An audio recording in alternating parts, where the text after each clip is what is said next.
जो अगर आप क्वेश्चन ट्राई कर चुके हो तो आंसर देख लो, इसका आंसर आएगा 48। क्वेश्चन क्या है?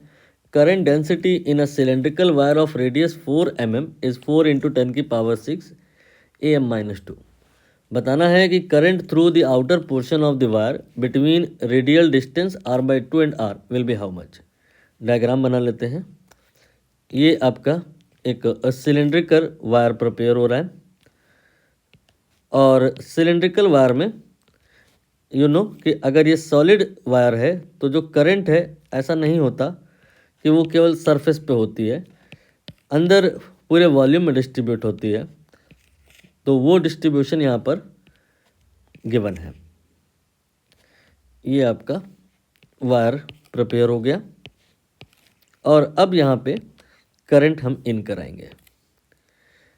ये जो करंट यहाँ से इन होती है, जब इस पॉइंट पर पहुँचती है, जैसे अगर पानी की आप एक धार या स्टीम इस पॉइंट पर हिट करें तो वो इस पूरे एरिया पर डिस्ट्रीब्यूट हो जाएगी, और फिर वो आगे जाएगी ऐसे हर पॉइंट से।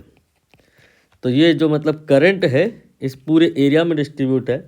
तो करंट पर unit area known as current density, जिसको जे से रिप्रेजेंट करते हैं, और उसकी वैल्यू इन्होंने बता दी है J = I/A की वैल्यू इन्होंने बता दी है 4 × 10⁻⁶। यहाँ पर टोटल करंट नहीं बताना है। टोटल करंट बताना होगा तब तो टोटल एरिया ले लेंगे, जो तो बहुत आसान है। लेकिन यहाँ पर हमें कुछ अजीब सी बात दिखाई दे रही क्वेश्चन में कि करंट बताओ between radial distance this and that. ये सब क्या है? इसके लिए इस वायर के क्रॉस सेक्शन को आप दोबारा से बनाइए।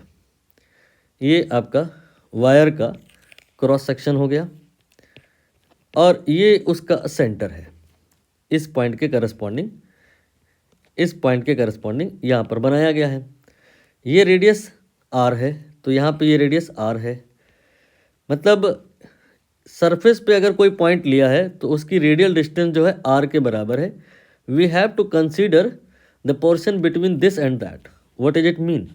यहाँ से आप पूरा सरफेस तक ना जाइए, यहाँ तक कहीं जाइए।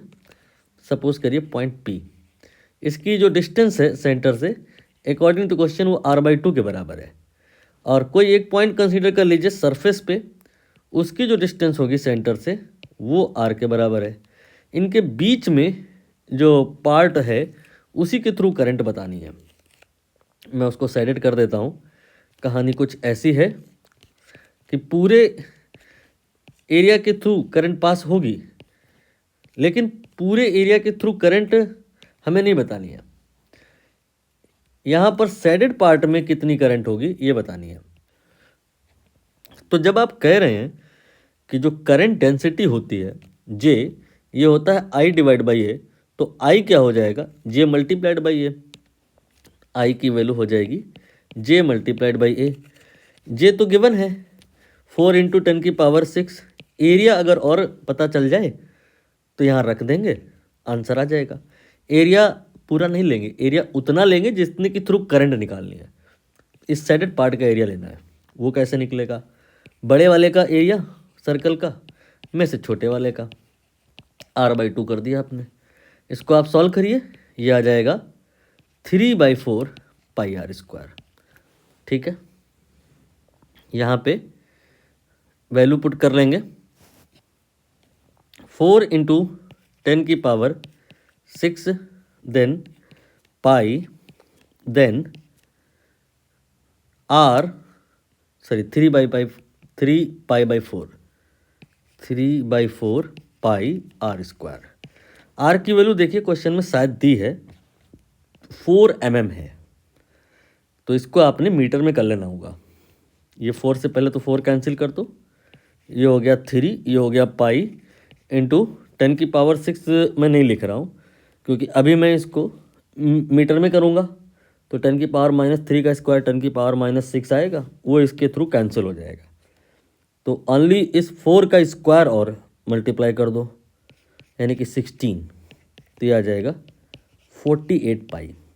इतना करंट, ये पूरा करंट ये नहीं है जो इन हुआ है, इस पूरे करंट का वो पार्ट जो इस शेडेड पार्ट के थ्रू अंदर गया है, दैट विल बी 48 पाई।